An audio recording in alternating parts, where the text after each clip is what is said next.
Part 3. Melanie learned that Tammy died from some friend, texted her, and her friend knew from Facebook. So Melanie, I guess, was pretty taken back when she heard that, because she's like, oh my god, she died, that's what they said was going to happen. And then she wondered what happened. Oh my god, wonder what happened.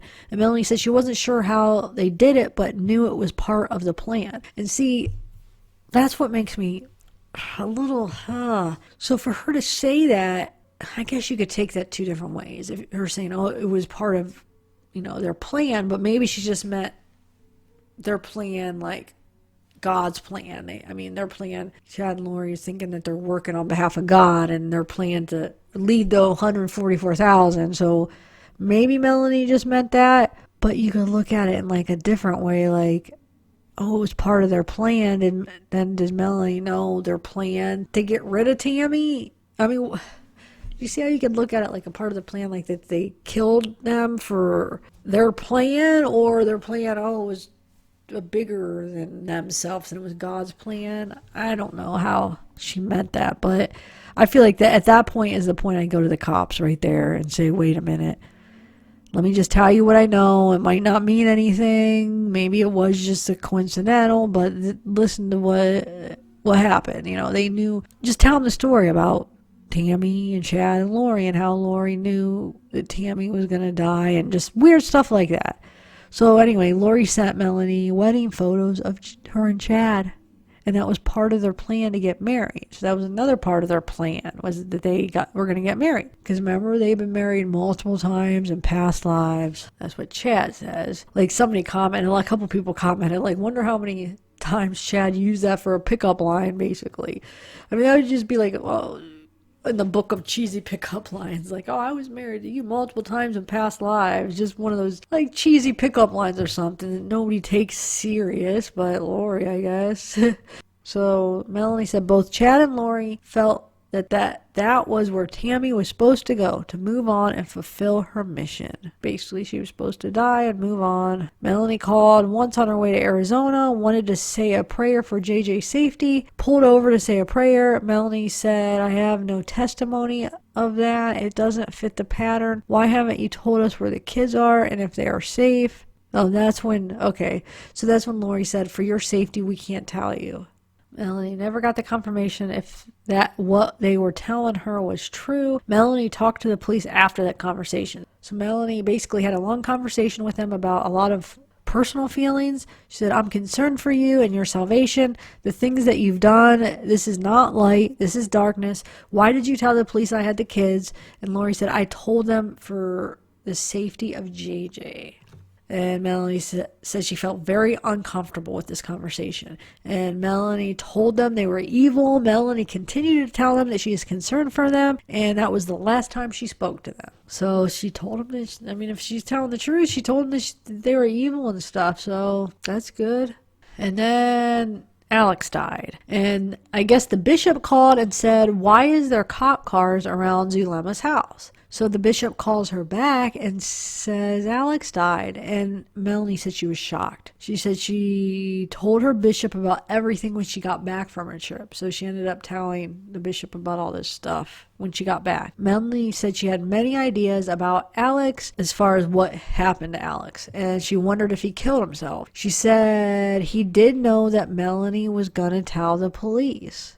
So he knew that Melanie was going to go to the police about basically Lori lying, about JJ being with Melanie, and about Lori saying people are zombies, and just about all the stuff that's been going on. Melanie thought maybe once Alex heard Melanie's doubt, it made him realize, oh my God, I've been a part of something not so good. Or maybe someone could have killed him. She said she was guessing like everyone else. So that first remark where she says maybe Alex heard Melanie's doubt and made him realize, oh my God, I've been a part of something not so good. I don't know if she's insinuating it or thinking if, okay, maybe did he take his own life because he realized, what he did and it was a lie and look what he did. Or maybe someone could have killed him. She said she was guessing like everyone else. She's not really sure what happened to Alex. She said, oh, so Nate was talking about how Alex would do anything for Lori. No task was too big. And Melanie said, Yes, that's mostly true. Not sure if he would do everything. I think he felt like a good big brother that wanted to protect his sister. And Melanie said she didn't get to talk to Lori after Alex died. So when Melanie saw Nate trying to talk to Lori and Chad in Hawaii, she said it was hard and it doesn't look good. So it was basically hard to watch that because Nate asked her, well, what did you think about that when you saw him in Hawaii and, on TV basically? And yeah, she said it was hard, it doesn't look good. She said if you really do believe that your children were going to be harmed, you would want to tell the police and try to tell people, at least tell someone to help them, Melanie said it just made them look more guilty. And Nate asked, where do you think the kids are? And Melanie says, I don't think they're on this planet anymore. Melanie says that Tylee is completely capable to use the phone. She wouldn't not call or reach out to let people know she's safe. She can't imagine she would be quiet this whole time. That's what I kept saying. Like, she's almost 18. She would be able to get out. She would do something, unless if she's being, bound and, I don't know, just kidnapped and not let go. But if she was somewhere freely just hiding out, you would think that she would let somebody know. I just don't believe she would just sit there and not at least do, I don't know, just to call somebody. But like I said, maybe she's being trapped, or they don't, basically kept against her will. You never know. And JJ too. They could, but I don't know. I feel like it seems more likely that they're not around anymore. But she said that JJ doesn't have his meds and he's a handful. She said, how would Tylee take care of him by herself? She just doesn't think that it would just be Tylee and JJ, and Tylee would be taking care of JJ. It would just be too hard. She said if Lori's children were in danger, why would she be in Hawaii having a good time? Wouldn't she be trying to protect her children in there, wherever they are, and just being there, keeping them safe? She would be away from them in Hawaii, just living it up. No, that doesn't make sense to me.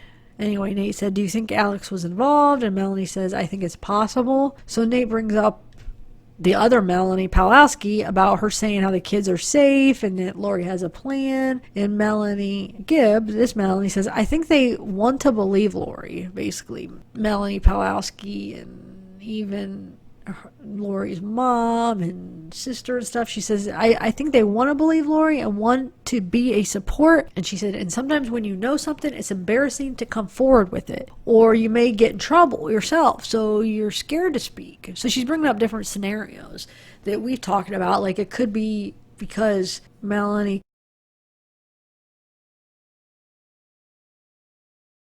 could be embarrassed, of course, to basically say that she was a part of this, that she believed this stuff, or that she still believes these beliefs, or she fears that she might get in trouble to speak out because she was a part of it and knew some stuff and basically lied about her knowing stuff and believing this stuff, and could be afraid, legally afraid, and just afraid all around to even speak out. Or she really could believe Lori, that they're safe.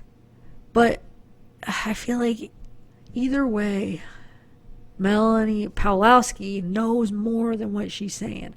I believe she is lying about some stuff. Now, how far the lie is and what exactly that she's holding back, I don't know. But it's quite obviously she is lying.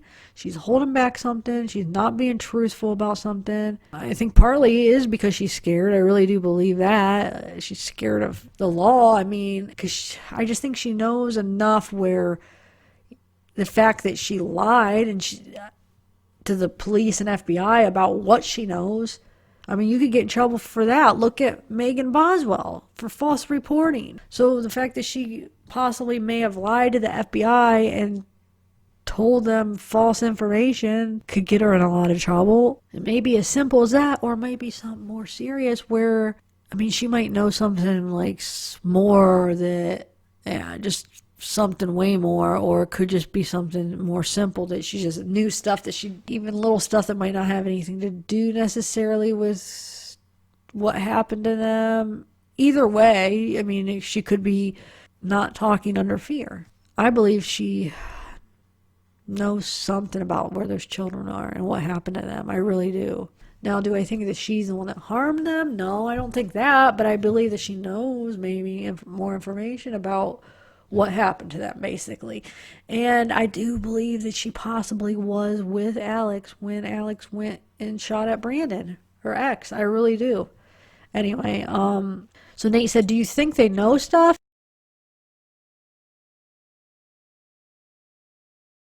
And Melanie says, I don't know what everyone knows. Some know stuff.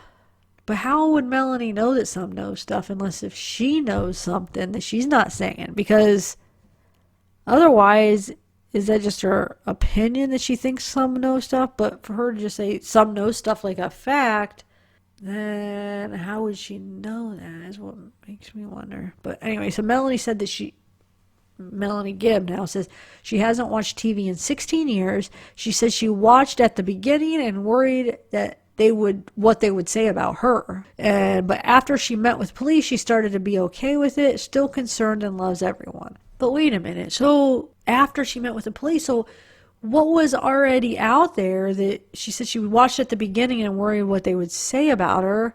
But what was already out there before she talked to the police? Because I thought she talked to the police almost like basically before anything was out in the media or news. Anyway, so Melanie said Chad and Lori betrayed her and possibly betrayed others. 5 people dead around Chad and Lori. Not a good indication that people in their circle are safe. So she said that she met Brandon Boudreaux a couple times, and she didn't really know him though, but she said that she found out about him getting shot at when Alex and Melanie Pawlowski asked Melanie to drive by his house to see if her children were there. And Melanie talked to a neighbor when she drove by to see. She talked to a neighbor, and the neighbor told her that they had moved out 2 weeks ago. He said no children are there, and he said he's really glad they moved because someone tried to shoot at Brandon. And Melanie went back and told Alex about that, and Alex said, oh yeah, we heard about that, but we believe someone tried to take a shot at him to make it look like us or him.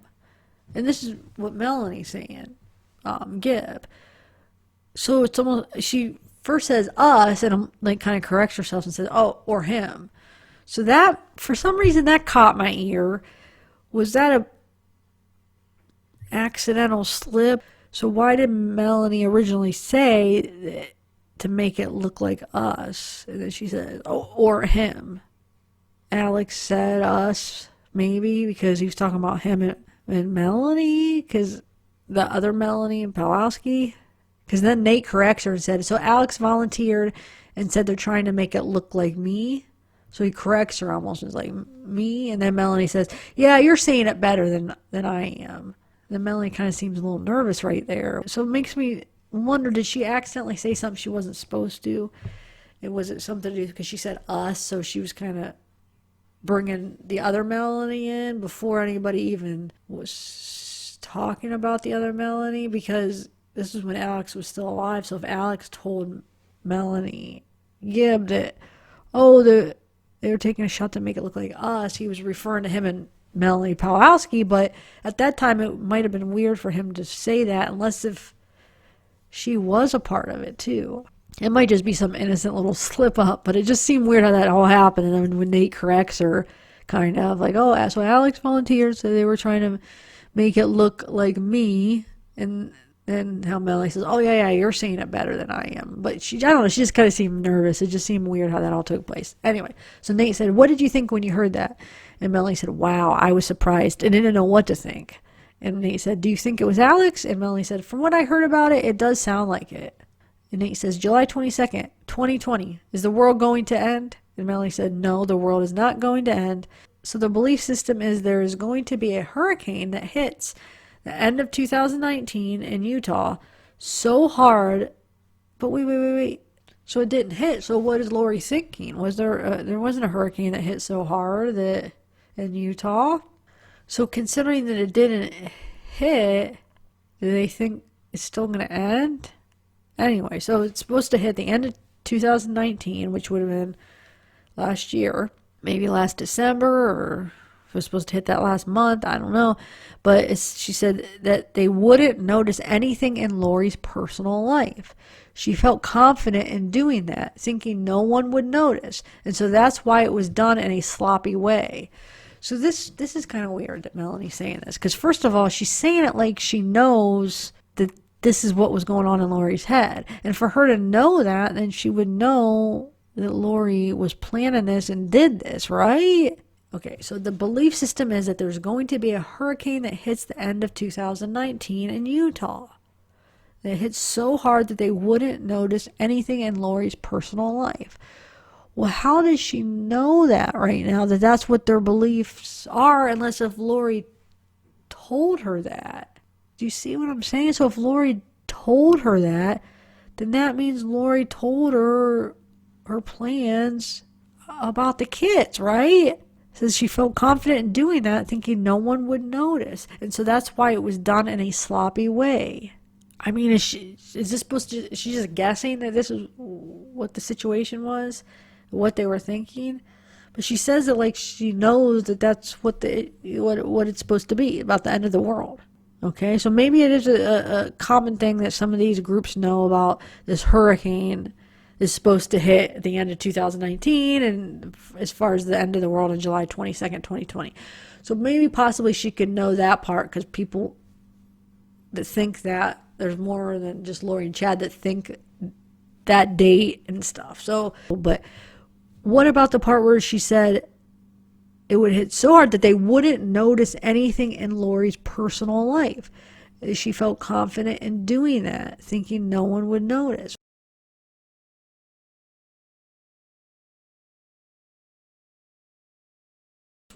Where did she come up with that? Do you see? Is she just guessing that? Well, that would make sense if she just kind of guessing that, well, that's what she thinks was going on in Lori's head. I don't think she would say it like that. She's saying it like that, like that's what it is. And if Lori told her, do you see what I'm saying? That means Lori would have told her about her plan to do something to them. I don't know if you guys are following me here. Let me know if you are and if I'm making sense here. So weird that she says that. It makes you think that, wow, did Lori say something to her then? And she just kind of slipped up by telling us this. So the date comes from a few ideas. July 22nd, the year of 2020, would be a half-hour silence in heaven. It matched up to that year. Lori concluded it herself about that day. So it doesn't matter about all the stuff happening in her life. It wouldn't be known to the world because of all the stuff that was going to happen. So everybody be preoccupied with this big hurricane and all the effects and stuff that happens as a result of that. So people be preoccupied with all that nobody would pay attention to her life is what Melanie is saying. I'm not sure if she's saying it as of saying like this is what she's thinking that Lori is thinking, or that Lori had told her this, which it kind of concerns me if Lori told her this, because then that means if she told her this, then she probably told her about the kids or hinted, because why is she saying, oh, they won't pay attention to me? What is the purpose of, I mean, why did she even would bring that up about paying attention to her? And then she could get away with something. It would be, it's because she's going to do something to her kids. Because if Lori told Melanie that, then wouldn't that prompt Melanie to be like, oh, well, what do you mean? Well, what are you trying to do that you don't want people to see? It sounds like maybe there was a conversation about that then that she's not being forthcoming in. So anyway, she said it's hard to imagine Lori in jail because Lori was very free and fun-loving. None of the things she wanted are coming to pass. She said she can't even imagine what Lori is going through. Must be a lot of heartache. She said she believes Chad is a visionary. She believes he does have that gift. But Melanie said she would think if he was such a visionary that he would have seen this coming because this is big. I'm confused. It's like kind of contradicting. Does she believe he has the vision or not? She's saying she believes he does have the gift, but then she's saying if he was a visionary, he would have seen this coming because this is big. So it's almost like she's kind of saying, well, maybe he doesn't have a gift. And then she also mentions how that she thinks that these visions or this gift could be coming from Satan. So I'm a little confused what she's believing now. So if she does believe Chad has a gift, does she think it's a gift from Satan then? So Nate mentions about her being called as a witness and basically getting up on the stand in front of Lori and testifying. And Melanie says, yeah, wow, that'll be hard for her to see Lori in the jail outfit, she said, and being able to look. And this is she said, and not being able to look as pretty as she wants to be. What? Like, who freaking cares about how pretty she looks? But I don't know. She's basically saying it would be hard to see her in that outfit and not being able to look as pretty as she wants to be. Oh, wow. She does not deserve to. Well, actually, when they go through trial, though, don't they let you wear a nice outfit and stuff? I thought it's just kind of weird that she would care about her looking pretty or not. She says she knows that she doesn't want to be there. Well, yeah, but Tylee and JJ wanted to live their life, and Charles wanted to live his life. I mean, he didn't want what was done to him, and the kids, if something was done to JJ and Tylee, they didn't want that done to them. So I don't have any sympathy for her. But I know it was one of Melanie's friends and she cared about her. So Melanie says, but she has love in her heart still. I don't know if I believe that. No. Melanie says that she's sorry for all the good people who passed. She said these doctrines are dangerous, leading to people dying. If it wasn't revealed, then these people wouldn't be dying. So this is what Melanie says. She says, God veils us from any kind of knowledge before we come to earth, and there is a reason for that. He doesn't want us to know.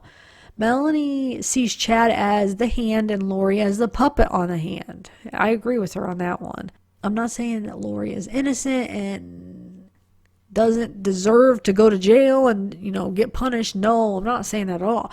But I'm just saying that Chad is the one kind of calling the shots. It doesn't make it okay that Lori's following him and doing these bad things. And I'm not saying that at all. But I'm just saying Chad is kind of the one making the decisions, and Lori's following him. And like I said, it doesn't make what she's doing any better or good or anything. It's just still as bad. But I feel like Chad is the one kind of calling what's gonna, because he's supposedly the one getting all these revelations and having these visions. So he's the one that's able to see what's coming and be able to tell what needs to be done, supposedly in Lori's eyes. So Melanie says that Chad comes across as reserved and quiet, and she is not. Lori's not. So she can see how people can see Lori is the one calling the shots. So even Melanie says, right, I understand why people keep thinking that Lori's the one calling the shots, because Lori's the one that's, more talkative and more outgoing, and the one more assertive, and Chad seems reserved and quiet. And Melanie says that she thinks they are equally as bad for each other. It's kind of what I was just saying. They're both bad, but there's still a system on how they work together. So Nate said, I guess in jail, he heard that Lori spends a lot of her time reading scriptures and singing hymns. And he asks Melanie if she's surprised, basically. And Melanie says, no, she really knew her scriptures well. She talked a lot to her about them. She loved them. She did love the Lord. She does love the scriptures and beautiful things. Her great love for truth and the gospel of Jesus Christ is at her heart. I believe this. This has got to be so painful for her to come to believe. So she realizes at some point that she has gone against what is true.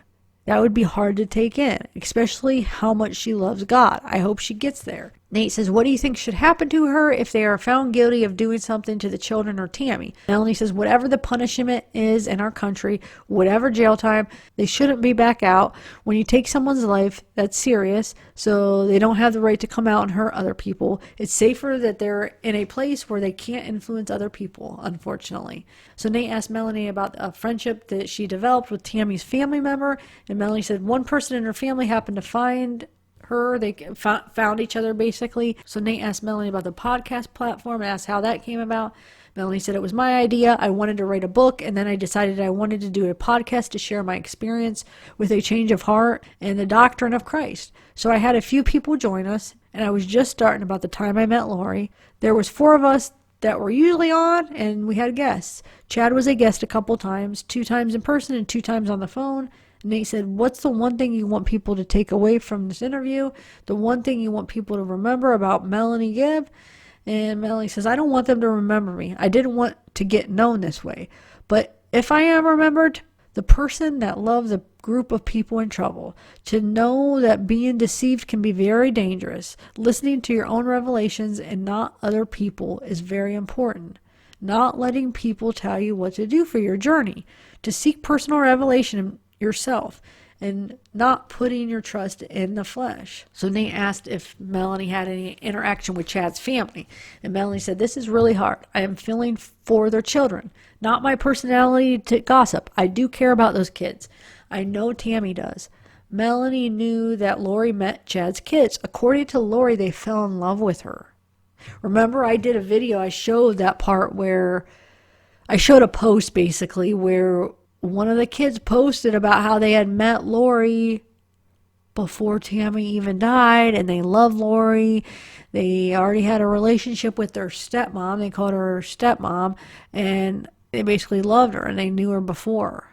I was pretty sure it was real post. I mean, I posted it not being 100% sure. I said this is supposedly one of Chad's kids, but now after hearing this, it makes me think it really was from one of the Chad's kids that posted it. So after the funeral, after Tammy's funeral, she had them all over to her townhome for cookies. She was so excited to meet them. She has the type of personality like Velcro. She pulls you into her inner circle almost to the point she doesn't let you go. I'm sure it's hard to know who to believe, and my heart does go out to them. It's really hard to talk about Chad because I really like him. I think he's a good guy, a nice man. I like him as a person, but his teachings are dangerous. But you almost can't separate him and his teachings, because if he's acting on those teachings and intermixing them so much and making it such a big part of his life, then how can you think he's a nice guy, a good guy, but his teachings are evil when he is like a part of his teachings? It's like, I don't feel like he could separate him with his teachings, because they engulf his whole personality. I mean, everything he does, his whole life. I just don't think, it's hard to believe that you think his teachings are so bad and so dangerous yet, but how can you still think he's a good guy? Unless if you think maybe Satan has kind of got into, I don't know. I mean, I'm trying to figure out how that's possible if he's doing all this bad stuff because of his teachings. So basically, you could just do all this bad stuff and just say, oh, that's my teachings, that's my religion, that's my beliefs. But don't judge me on that. I'm a good guy. I could do this bad stuff as under my beliefs and teachings, and then I could act like I had this other life where I'm this good guy, and then none of that stuff should go against me as me as a person, because that's my teachings and beliefs and religion over here. So I'm this other person here. I mean, you don't separate like that. It can't be two different things. Like, you're a really good guy, but then you do really bad things in your teachings and religions and beliefs. You can't be two different people like that. You can't be, oh, I'm a bad guy. Only under the religion I do bad things. Only under my beliefs. So, but normally I'm a good guy. I don't know. I can't even talk about it because it's hard to put it into words, basically. I am feeling so bad. Oh my God. See, some days it affects me so much more down here. I gotta find somewhere else to do this. Okay. My eyes, oh my God. They're so itchy, guys. My nose. Today's really bad down here, I mean. And it happened like real quick. I got stuffed up real quick. Oh, sorry. I don't mean to always complain. But I just know I sound bad. My eyes probably look all red, but that's why. But I like Melanie. I think Melanie, I really like her. She seems like a nice person and stuff. So I don't want it to look like I'm like talking bad about her or anything, because I really like her. But I'm just kind of critiquing, what she says, and kind of just analyze it. And if there's some things that don't make sense, I just pick them out. But it doesn't mean that I think she's a bad person, or I think she's, I don't know. I like her. I really did like her personality. Anyway, so Nate said, what did you say to Chad? And Melanie said, I still care for you and Lori. This is really painful what you're going through, but God has always taught us to be honest. There is no exception to those rules. And when you talk with peace, even if you're guilty and you confess, there's a peace that comes from telling the truth. I know I have that peace because I came forward because people passed away, and I'm grateful they lied to the police about it. because it made me have to face it. And it made me go through all kinds of experiences that no one in the planet wants to go through. I had to face fears that I never had before, different level. But my faith got stronger in a way that changed forever. And I hope they realize when we open those doors to darkness, they tell us things we want, because sometimes we want things, but we are taught to bridle our passions and to not be overzealous and learn to have patience, wanting nothing. And sometimes when we really want something, that's when we fall. And sometimes the answer is no. Wait, boy, she did not have patience. That's one thing she didn't have, was patience. And it led to a fatal attraction, unfortunately. So that's Melanie's words there. So Nate asked Melanie, well, what did they want? Did they want power? Did they want money? What was it about? And I kind of often wondered that too.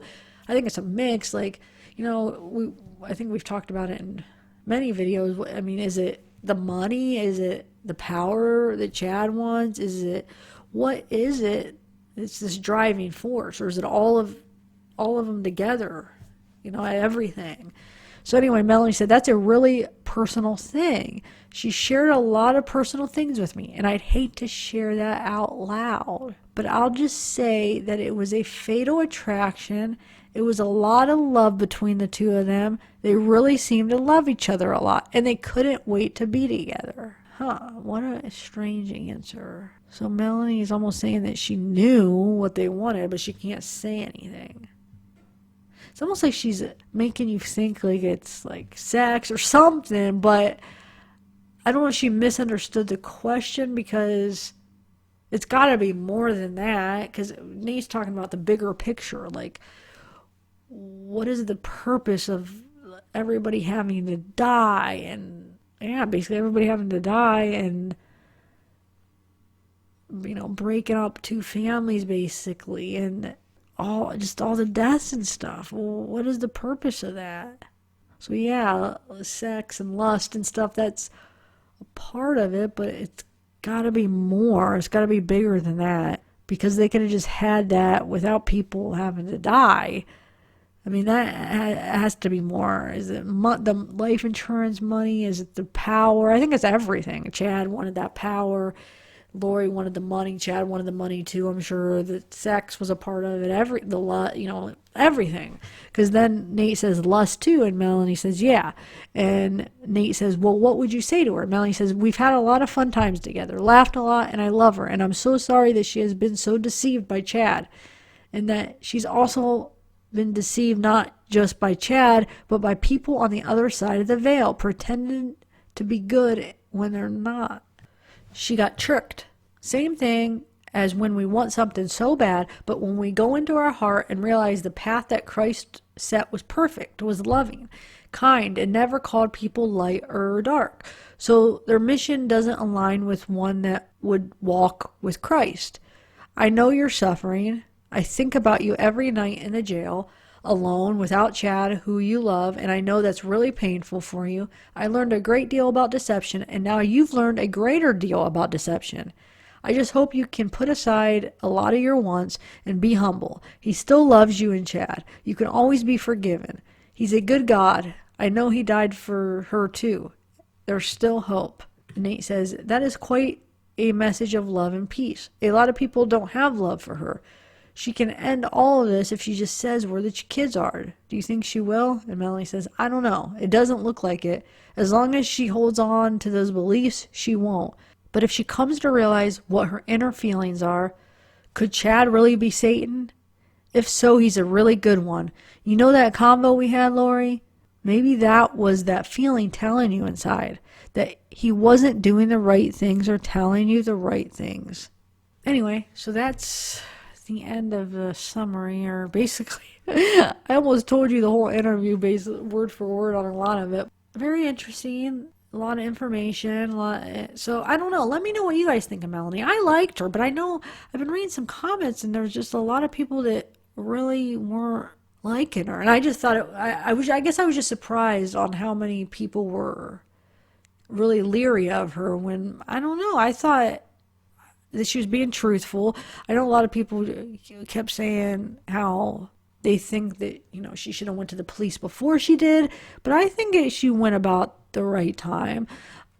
The only difference I possibly would have done is went after Tammy died, because that was just odd that they said that and then she died. I probably would have maybe talked to the cops like, I don't know, something's going on here. You know, they were planning this happened, but I'm not sure. I mean, does her not going to the cops at that point make her a bad person? No, I don't think so. I think if she would have lied and told the cops that JJ was with her, then that would have been bad. But the fact that she went and talked to him after that and said, no, you know, JJ's not with me. Even if she would have just went, you know, told him JJ wasn't with me and not went and told him all the extra stuff, that kind, you know, I'm glad she actually went and told him all that extra stuff.